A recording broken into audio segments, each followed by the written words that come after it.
હવામાન વિભાગની આગાહીને પગલે અમદાવાદ શહેરમાં વરસાદ નોંધાયો। સૌથી વધુ વટવા વિસ્તારમાં 5 ઇંચથી વધુ વરસાદ ખાબક્યો હતો। ત્યારે શહેરના અનેક વિસ્તારોમાં પાણી ભરાયેલા હોવાની સ્થાનિક લોકોએ અને વાહન ચાલકોએ ફરિયાદ કરી છે। મુશ્કેલીનો સામનો સતત વાહન ચાલકો રહીશો કરી રહ્યા છે। અસલાલી રિંગ રોડ પાસેના પેટ્રોલ પંપમાં પાણી ભરાયા છે, ત્યારે પાણી કાઢવાની કોઈ વ્યવસ્થા ન હોવાથી પેટ્રોલ પંપ બંધ કરી દેવામાં આવ્યો છે। આ ઉપરાંત દસક્રોઈના ગામડી, ચોસર અને અનેક વિસ્તારોમાં પાણી ભરાવાની સ્થિતિ સામે આવી, જેના કારણે લોકોને હાલાકી ભોગવવાનો વારો આવ્યો છે। અમદાવાદમાં વરસાદથી ઠેર ઠેર પાણી ભરાયા છે। અસલાલીમાં પેટ્રોલ પંપમાં પાણી ભરાયા છે। દસક્રોઈમાં પાણી ભરાતા લોકોને હાલાકી પહોંચી રહી છે।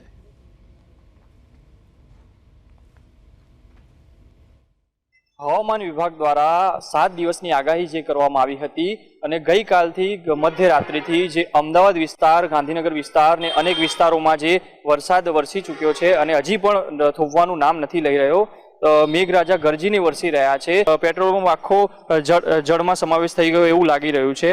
જ્યારે કે જે પેટ્રોલ પંપ છે ત્યાં વાહનોની અંદર પેટ્રોલ પુરાવા આવું પણ મુશ્કેલી બની ગયું છે। અનેક લોકોને હાલાકીનો સામનો કરવો પડી રહ્યો છે। જે દ્રશ્યો તમે જોઈ રહ્યા છો તે Aslali ring road petrol pump વચ્ચે આવેલો છે ત્યાંના છે। તમે દ્રશ્યો જોઈ રહ્યા છો તે વાત અહીંયા કર્મચારીઓ છે તે પણ અત્યારે પાણી નિકાલના પ્રયત્નોમાં લાગી રહ્યા છે। પાણી કઈ રીતે નીકાળવું તે પણ વિચારવું મુશ્કેલ બની રહ્યું છે। જાણીએ આપણે કે કેટલું છે અને કઈ રીતે અહીંયા નુકસાન કે કંઈ થયું છે કે નહીં।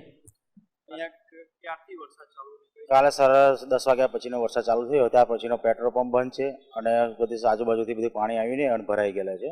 હવે પાણીનો જવાનો નિકાલ કોઈ સાઈડ છે નહીં।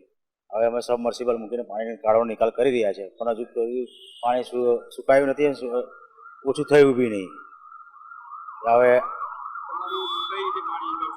હવે તો સબમર્સિબલ મૂકીને કંઈ બીજો પંપ મંગાવ્યો છે, રાજકોટ ફાઇટર મેડિસિન આવે તેના માટે એ મંગાવ્યું છે। તેના માટે હવે કંઈક બીજી ગટરમાં કે કંઈક સાઈડની રસ્તામાં આયોજન કરીને પાણી કાઢવાનો કોશિશ કરી રહ્યા છે। જે રીતે પેટ્રોલ પંપના કર્મચારીએ આપણને જણાવ્યું કે ગઈકાલથી 10 વાગ્યાથી વરસાદ વરસી રહ્યો છે, હજી પણ થોભવાનું નામ નથી લઈ રહ્યો।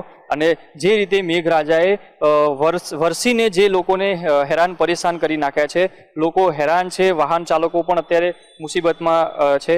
તે રીતે ગઈકાલ મધ્યરાત્રિ જે વરસાદ વરસી રહ્યો છે તે અત્યાર સુધીમાં 9.5 ઇંચ વરસાદ વરસી ચૂક્યો છે। જી, કેમેરામેન ધનેશ આસરે સાથે સ્મિત ઉપાધ્યાય।